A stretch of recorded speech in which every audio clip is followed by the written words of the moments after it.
Welcome to Conversation with Zaki Baruti, with your host, Zaki Baruti. And like always, I want to give a shout out to my biological family. What's happening? To the Universal African Peoples Organization, what's going on, as well as to New Life Evangelists, the Center family headed by Reverend Rice. Keep up the great work. And a shout out to our amazing cameraman, Bob. On that note, we don't have another great show because in studio with me is someone all the way from the area in Africa known as the Congo, and it's two parts of the Congo, the Republic of the Congo and the Democratic Republic of the Congo, which is located Central Africa, and but we don't get into that. And my guest is a young lady who's brilliant, and I was blessed to meet her most recently, and I'm speaking none other than Agathe IIunga. IIunga. All right, go. Forgive me.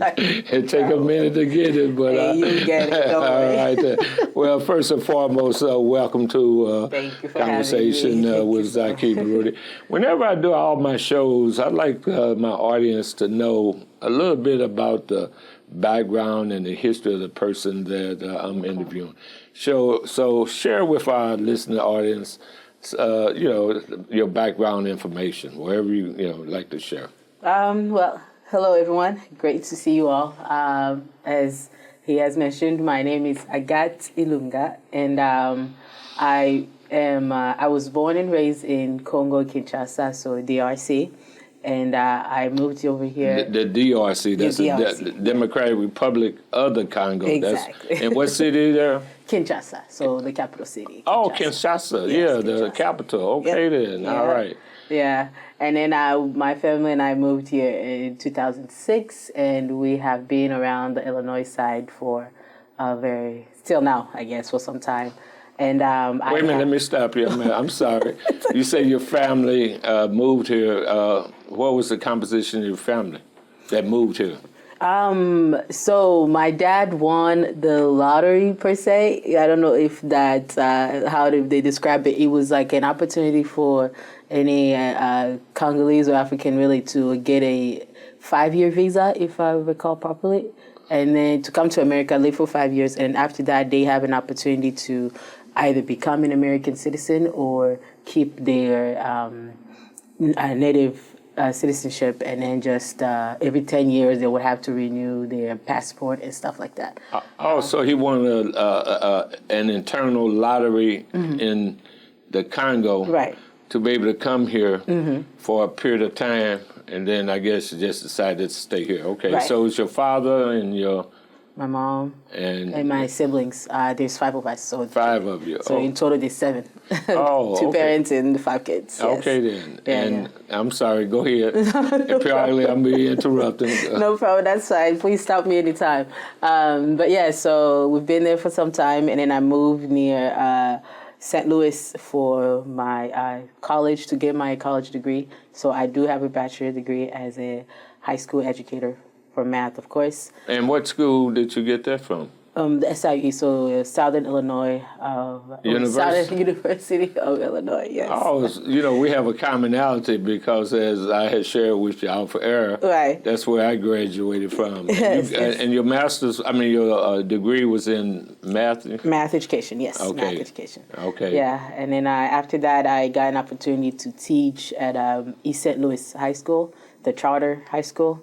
For a few years, and then after that... wait a minute, I got to interrupt again. So there's another commonality. I taught in East St. Louis for a number of years. In fact, retired after 33 years from there. Wow. Yeah. Which year did you retire? 2005. Oh, okay. So I've been enjoying the retirement. That was long before me. Before I joined, because I joined there in 2020. So that I went there, I did my interview there, and then I moved on to charter after everything went well. Okay, then. So how long did you do the charter school? I did it for 3 years. 3 years, okay. Yes. And how was your experience been as an educator? I loved every single experience there. My coworker, my bosses, they were great people, very helpful. My kids, they were the greatest thing that has ever happened to me. I've learned a lot from them.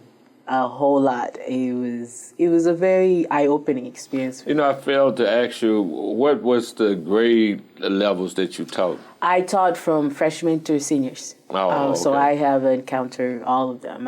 That's why I Right. say every year right now I am forced to go back and attend their graduation because that was part of the deal that I must come back and see them graduate every year. So yeah. So how was your experience at SIU Edwardsville? At the time I went, first of all, let me digress. I'm sorry.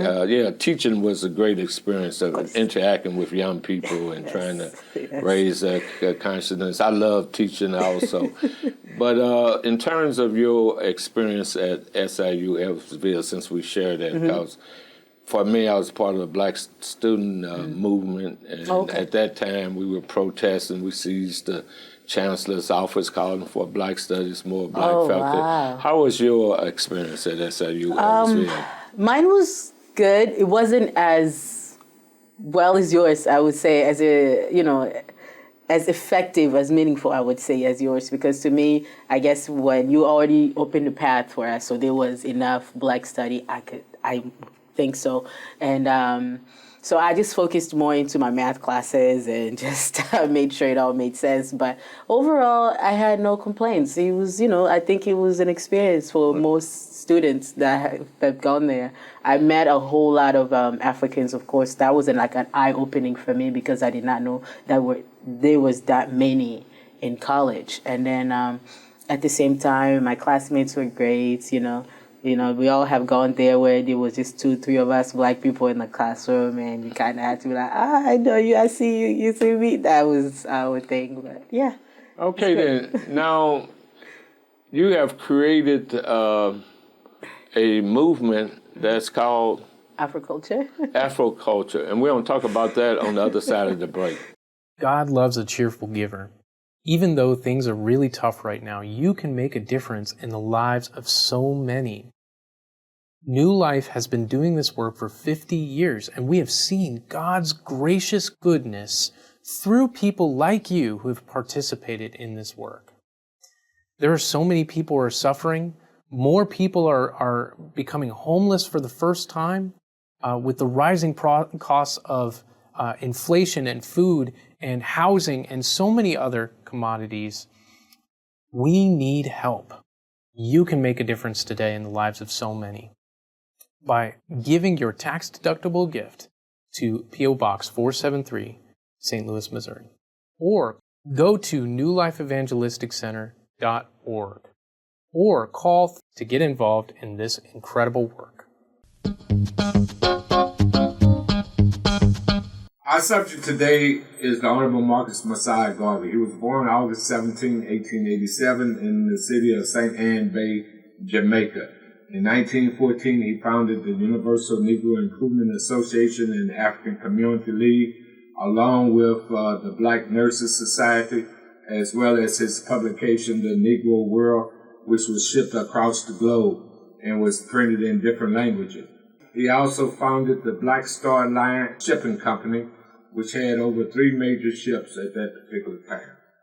Along with that, Marcus Garvey, at a convention of his organization in Madison Square Garden, which held over 25,000 people in attendance for a week, created the red, black, and green flag.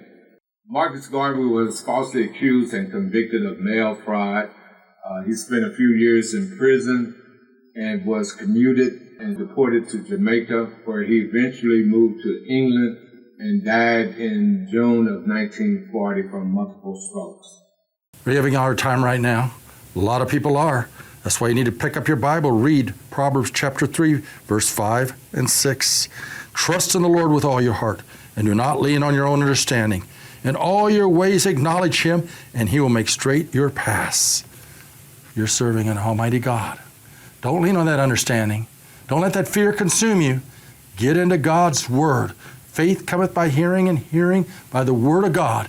Let His light and love flow in you and through you.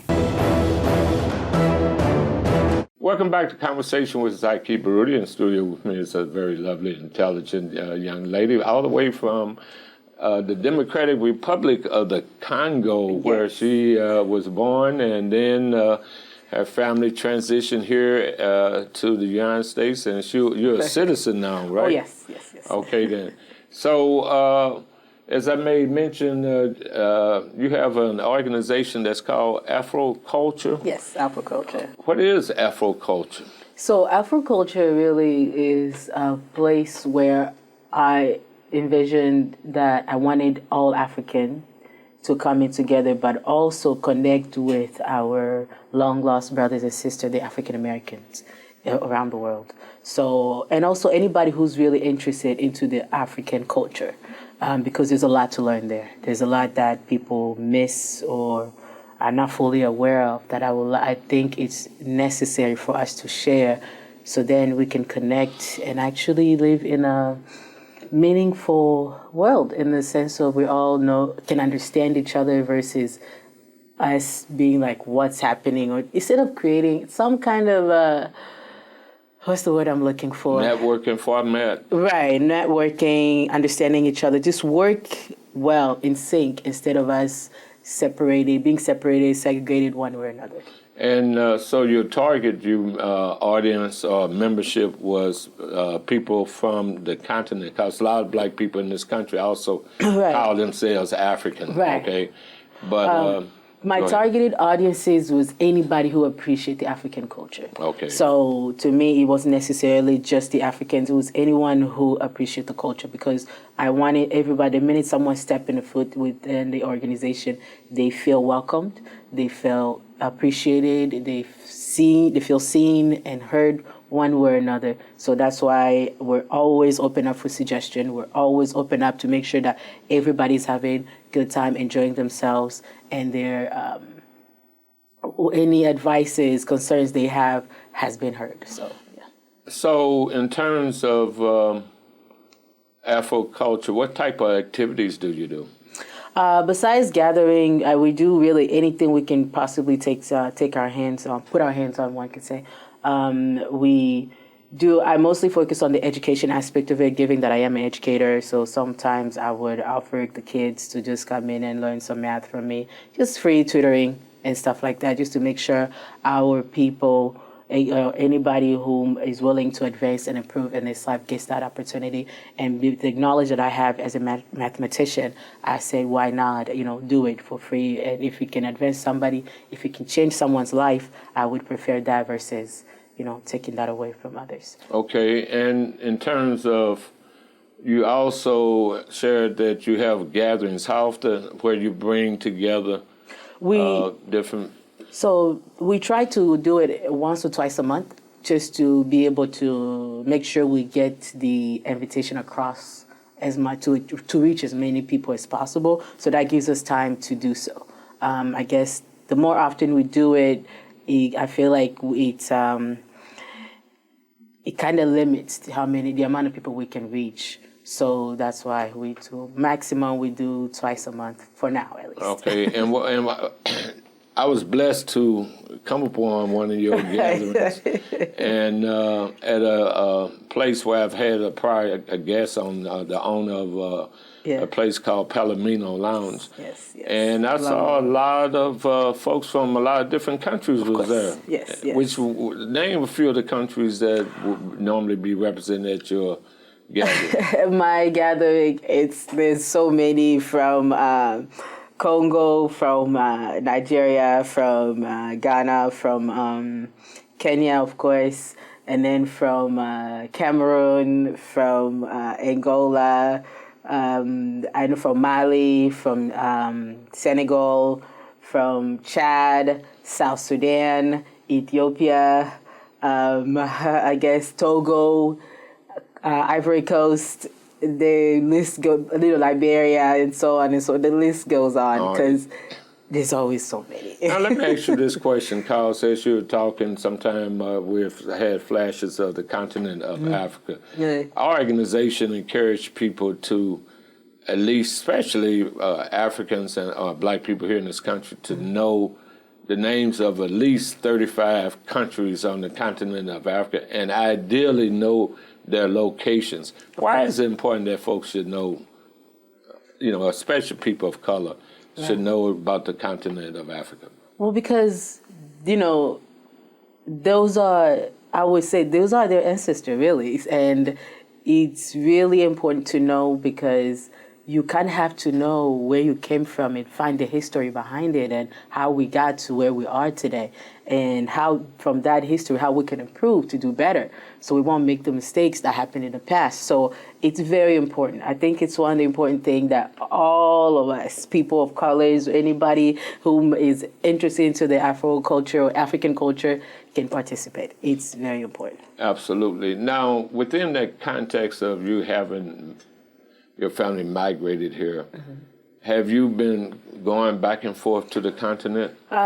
Not yet. Me alone, no. But my family, most of my family members has been able to go to. For me, I have motion sickness with a plane. Oh, so wow. I can't, every time I have to sit there for 16 hours, I'm like, oh my gosh.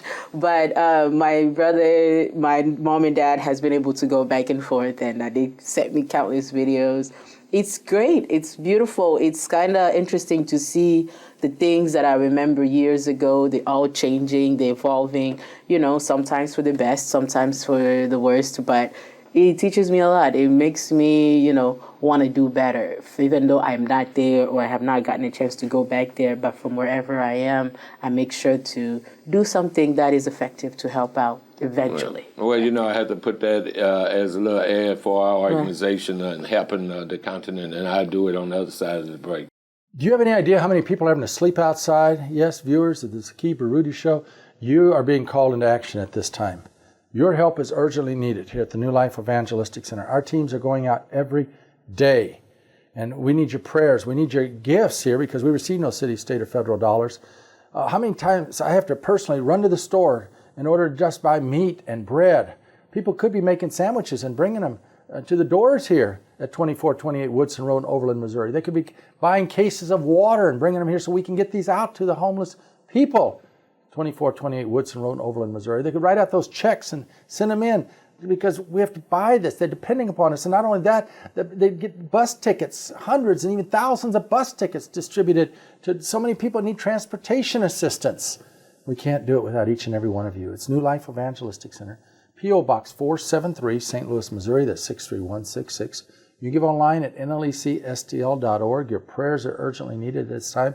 Come on, and you watch the Zaki Baruti Show. You hear about the various issues. Now it's important that we respond to those issues by helping so many people that have fallen through the safety nets in spite of the promises of the politicians. So many people are hurting right now. They're out there. They don't know where to go. What are they doing? I don't see hardly anything in St. Louis County, Jefferson County, St. Francis County. I can mention county after county, Madison County, St. Clair County. They want to ship them to St. Louis. St. Louis can't take care of all the problems. But we got to get all these other counties involved. In the meantime, we got to get your church involved. We need you. I've got a book I've written that if you'd like a copy of that, it's called The Case for Compassion. We'll be happy to share that with you if you request it. When you send in your gift to New Life Evangelistic Center, P.O. Box 473, St. Louis, Missouri, that's 63166. You can give online at nlecstl.org. It's called The Case for Compassion, citing over 2,000 Bible verses that are used throughout the Scriptures, and yet we don't hear about this. I preach like we should. You can get a copy for your minister. But let's get our churches involved. Let's reach out. Let's help those that Jesus referred to. The least of these, after you've done to them, you've done it unto him. Let's help them right now. Please get involved. Call us at 314-421-3020 or share that much-needed gift at P.O. Box 473, St. Louis, Missouri. That's 63166. You can give online at nlecstl.org. Welcome back to Conversation with Zaki Baruti. In studio with me is Agathe IIunga. Okay. All the way from the Democratic Republic of Africa. I was going to just put in the plug for the Universal African Peoples Organization. We've, over the years, have shipped different kinds of goods to Africa to help, the upliftment. In 1 year, we shipped about 450 boxes of clothing and medical supplies to Zimbabwe. Another year, we shipped about 9,000 books to Ethiopia, which I went to dedicate in Zimbabwe and in Ethiopia, as well as we shipped 10,000 books to help build a library in Ghana. So with that said, though, there are some dynamics that's taking place in the Congo. And the Congo, I know, is one of the richest countries, not just It is in the heart Africa. I'm of talking about Africa. natural resources. Like you yes. say, it's The heart of Africa, And in yes. fact, we have products such as our cell phones Oh, of course. that's Batteries. able to survive, and have a cell phone because of the natural resource out of the Congo. But sadly, there's some intense struggle that's going on as we're talking today. Can you just share that backdrop? So yeah, I had to, for me, I wanted to make sure I give as accurate information as possible, but that's a lot. That accuracy is never, unless you're living it at that moment, it's hard. But however, Let me stop you. I'm sorry. And I'm just doing this for my audience. Now, understand that Congo was under the rulership for many years of Belgium. Am I correct? Yes. And upon getting its independence, you had a strong leader named Patrice Lumumba, Of course. who was elected president. But the CIA, the United States, got rid of him. and working with the Belgium, ended up taking him out, killing him. Right, yeah. And they put him in acid, make sure that he does not reincarnate. Right. So that was but it's funny because the impact he has left in his life, that we've seen people who has been named after him are doing about the same thing that he did. Is such a wonderful thing to see, though they're not truly Congolese, but you just see the way they talk and how much they care about Africa as a whole. It's a beautiful thing. But the story of Congo DRC, it's really one of the beautiful and very heartbreaking story from, like I say, being colonized by the Belgium to, having to deal with the rulership of King Leopold II, who wiped out about millions of Congolese people. Absolutely. From the exact same thing that we're dealing with right now, which is the cobalt that, deals with our cell phones and stuff. He wanted it so bad, and every time we couldn't get it, he ended up cutting their left arms, and from there leads to death. And millions of Africans. I think it was a total close to 11 million or so. Or more, yeah. I think it was more than that. If I don't recall, I think it was in the hundreds, but I may not be correct. I may not be 100% correct. But that's hundreds of millions. Yes. Okay, I stand corrected. Right. Okay. Right. So, and then from there, so I think the issues that we're dealing with right now, it started back 30 years ago. When Kabila the father took over, because based on my dad's explanation is that when he took over the power as the president, he came in with some soldiers from Rwanda. From Rwanda. Uh-huh. Okay. And then from those soldiers kind of felt like they had some kind of not necessarily power, but they somewhat belonged in the Congo, given that their president had some connections with them, because we can't fully trace back to the true parents of that president, if they're truly Congolese or not. So because of that, their main interest was the mining, because of course that's where the most money was. So of course that's what they wanted. And because that country was not truly theirs, they came in with their weapons, threatening anybody whom wanted to tell him no, and wanted to take over. So it has been happening for all these years, but it's just it was the intensity of it kind of varies. There's some certain moments where it's very intense, a lot of killing is taking places, versus other places where some moments it kind of dies down a little bit, everything is okay. So when the father died, the son took over, same thing, and nobody really cared much about it. But now with the new president who has taken over, most people say he's 100% Congolese, because his dad has been around in the politics for some time. And I don't know really how we got to the point where he brought up the whole situation, but from now is that is M23, that's the rebel group that is partially joined with the Rwanda people, and it's been mainly founded by the Europeans, by the Kenyan, well, not necessarily entirely by all Kenyan, but some Kenyans, and also by the Rwandan within that border. Because why? Everybody wants cobalt. and that is the cell phone thing and the computers and all. Right. On that note, we'll have to take our last break. Behind me is the New Life Evangelistic Center administrative offices in Overland, Missouri. And this is where we shoot our shows for our worship shows and the Here's Help Network. And it's also where Zaki Baruti and Bernie Hayes shoot their shows. You can find all of these shows at the New Life Evangelistic Center app, the NLEC TV app. You can also access them on your tablet or on your computer. And this is how you can stay up to date with all the things that New Life Evangelistic Center is doing. There are so many different programs that we've got going on, and God is doing many exciting things through partners like you. So if you want to support the work that New Life is doing, then please access and give through the app. You can go online at nlecstl.org or give us a call at 314-421-3020. Again, 314-421-3020. But this is the best way to get plugged into the amazing work that New Life is doing through people like you. And so there is something for you to get involved in today. And we are so thankful for our partners. Only through the grace of God and your gift are we able to bless others today. Welcome back to Conversation with Zaki Baruti. I want to have a couple more minutes with our guests. So if anybody, in terms of, first of all, people could do their research about what's happening. I'm so glad that you brought out about how the Europeans have been in there, because that's the old adage of divide and conquer that has been used historically. But in terms of getting to know more about Afro culture and being part of your movement, how would they be able to get in contact with you? We do have our Instagram page. It's Afro Culture G stand for group. It's there, but you can also find me at just with my first name, Agatha. You should see a picture of me somewhere there.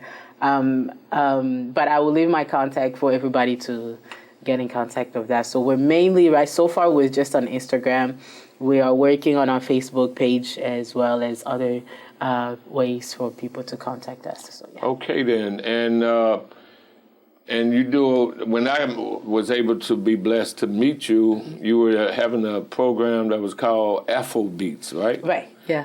So Afro Beats. It's Afro Beats. So it's Afro Glow with Afro Beats. So Afro Glow is just us, the Africans, and like I say, anybody interested really in African culture, just the fact that we are observing all of the knowledge with the African culture, we're glowing, we're growing. So that's really why I call it Afro Glow. You know, Afro Beats is involved in all African, really music, one can say, because like I said, I have a very big crowd from different countries you could possibly. Absolutely, and you do that on a Saturday night? Yeah, mostly Saturday nights, but every once in a while I go back on Friday nights, because I know during Thanksgiving time I tend to do the Afro Thanksgiving, which is like Afro culture, but we're doing a Thanksgiving. So when will be your next gathering at the place called the Palomino? It's going to be on the 29th of March. 29th of March. Yeah, and we actually get to celebrate my birthday, because I am a March baby. So okay. I thought, let's have it all. And I'm still planning on what can I do to make sure that everybody who has been supporting, who's going to support, to feel appreciated. Because and let me put in a plug. If you want to have a good time, meet people from across the continent of Africa, be there March 29th at the Palomino. You have to look, it's located on Delmar. Yes. Look it up. Also, I encourage people to research what's going on in the Congo. On that note, I want to thank you for being part and in the chair with me. And like always, I encourage everybody, some elections that's taking place, know the issues, go out and vote.